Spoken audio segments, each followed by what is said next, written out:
नमस्कार माझ्या बालमित्रांनो, कसे आहात? मजेत आहात ना? ज्ञानेश्वर विद्या मंदिरामध्ये माझ्या सर्व लहान मोठ्या विद्यार्थी मित्र मैत्रिणी यांचं स्वागत आहे.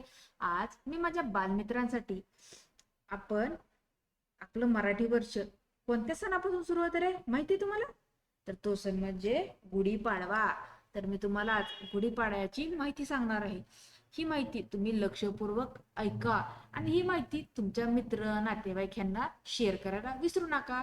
तसेच ज्या मुलांनी आतापर्यंत आपल्या ज्ञानेश्वर विद्या मंदिराला सबस्क्राईब केलं नाही अशांनी सबस्क्राईब करा. तर चला पाहूयात गुढीपाडव्याविषयीची माहिती.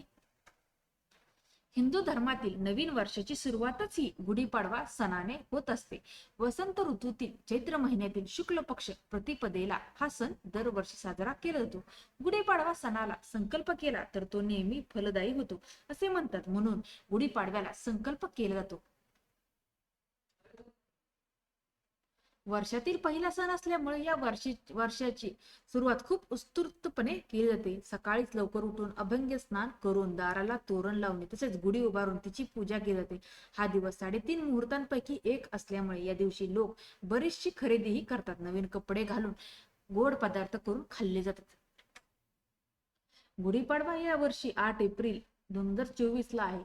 लाकूड किंवा तोरण असा तेलुगू भाषेत गुढीचा अर्थ आहे. तसेच लाकूड उभे करून उभारलेली कुटी किंवा झोपडी यालाच हिंदीत कुडी असे म्हणतात आणि यातूनच गुढी या शब्दाचा उगम झाला असावा असे मानले जाते.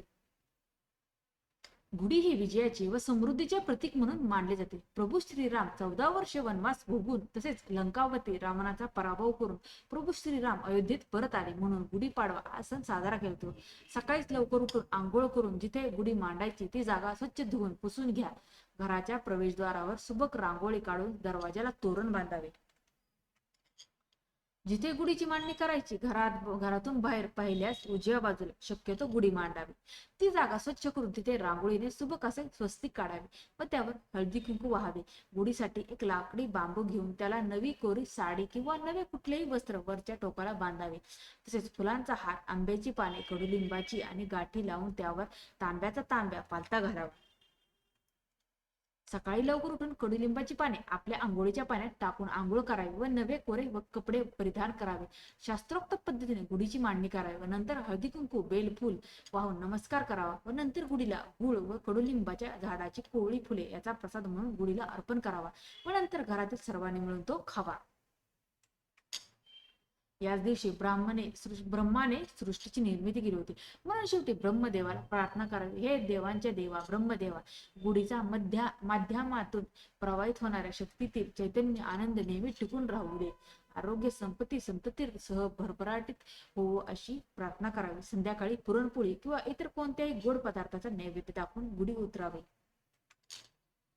गुळ व कडुलिंबाची पाने किंवा नवीन बहर आलेली फुले एकत्र करून खाल्ल्यास पोटाची रोगप्रतिकारक शक्ती वाढते, तसेच रक्त शुद्ध होऊन पोटाच्या सर्व समस्या दूर होतात. आयुर्वेदामध्ये पण गुळ व कडुलिंबाला खूप महत्व दिले आहे. त्यामुळे त्वचारोग तसेच धान्याला कीड न लागणे हे कडुलिंबाची औषधी गुणधर्म आहेत. अशा प्रकारे गुढीपाडव्याविषयीची माहिती आपण पाहिली. मुलांनो, तुम्हाला ही माहिती आवडली का? माहिती आवडली असेल तर माहितीला जास्त शेअर करा. तसेच ज्यांनी आतापर्यंत आपल्या ज्ञानेश्वर विद्या मंदिराला सबस्क्राईब केलं नाही अशांनी लगेच सबस्क्राईब करा. धन्यवाद.